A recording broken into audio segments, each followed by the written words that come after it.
இருக்கேன். உங்கள் 17 வயசில் 19th டிசம்பர் உங்கள் அப்பா இறந்தப்ப நீங்கள் அந்த இன்னிங்ஸை பாதியில் விடாமல் முழுசாக விளையாடி இருக்கீங்க. அது எப்படிப்பட்ட இன்சிடென்ட்னா, அது என் வாழ்க்கையில் ரொம்பவே முக்கியமான ஒன்று. அந்த இன்சிடெண்ட்லேருந்து நான் நிறையவே கற்றுக்கிட்டேன்.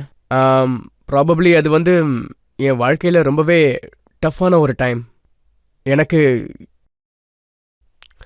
எனக்கு என்ன ஃபீலிங் வந்துச்சுன்னு தெரியல. ஃபுல்லாக விளையாடணும்னு தோணுச்சு. நீங்கள் அதுதான் இந்த எங்க வீட்ல விஷயத்தை பற்றி உள்ளவங்களுக்கும் முழுசாக தோணிருக்கு. சொன்னீங்கன்னா உங்கள் ஃபேன்ஸ்க்கும் இது கொஞ்சம் இன்ஸ்பைரிங்காகவே இருக்கும். கொஞ்சம் விரிவாக சொல்லுங்களேன். ஒரு விஷயத்த நம்ம பேஷனோட பண்ணோன்னா எதுவுமே அதை தடுக்க முடியும்னு எனக்கு எப்பவுமே தோணுனதே இல்லை. அது நமக்கு எந்த ப்ராப்ளமும் கொடுக்காது, அப்புறம் எதுவும் நம்மளை அதை செய்ய விடாமல் தடுக்காது. ஸோ இதுதான், கிரிக்கெட் தான் எனக்கு எல்லாமே. நான் இதை சின்ன வயசுலேயே முடிவு பண்ணிட்டேன். நான் ஸ்போர்ட்ஸ்க்காக நிறைய டெடிகேட் பண்ணியிருக்கேன். எனக்கு ஒரு இன்சிடென்ட் நடந்துச்சு. அது எனக்கு மட்டும் இல்லாமல் எல்லாருக்குமே ஷாக்கிங்காக இருந்துச்சு. நான் வீட்டில் இருக்கிற எல்லா பெரியவங்க கிட்டேயும் போய் கேட்டேன், அதாவது நான் கிரிக்கெட் போய் விளையாடலாமான்னு. அவங்களும் சரின்னு சொன்னாங்க. நீ கிரிக்கெட் விளையாடலான்னு சொன்னாங்க. அப்புறம் நான் இந்த பேக்ரவுண்டை பற்றி ஆடியன்ஸ்க்கு சொல்ல விரும்புகிறேன். அப்போ விராட் கோலிக்கு 17 வயசு தான். ராத்திரி 2 மணிக்கு இவரோட அப்பா இறந்துட்டாரு.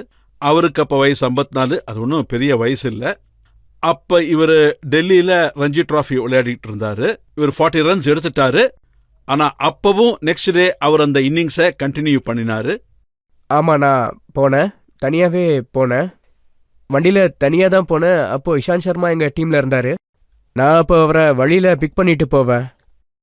தினமும் என்னோட நார்மல் பிஹேவியர் ரொம்ப வித்தியாசமாக இருக்கும். அன்னைக்கு ஆப்வியஸ்லி நான் ரொம்ப ஷாக்கில் இருந்ததால் எதுவுமே பேசலை. ஸோ அவர் என்னாச்சுன்னு கேட்டார். நான் அவர்கிட்ட சொன்னேன். அவர் ரொம்பவே ஷாக் ஆகிட்டாரு. அப்புறம் இதை பற்றி மொத்த டீம்கிட்டையும் சொல்லிட்டாரு.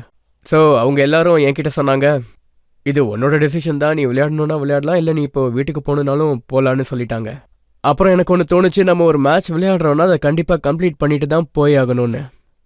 ஸோ அன்றைக்கி காலையில் நான் அந்த கேம் ஆடினேன். 90 ரன்ஸ் அடித்து அவுட் ஆனேன். அப்புறம் டீமை தோக்க விடாமல் காப்பாற்றினேன். அன்றைக்கி நான் லைஃப்பில் நிறைய கற்றுக்கிட்டேன்னு சொல்லணும்.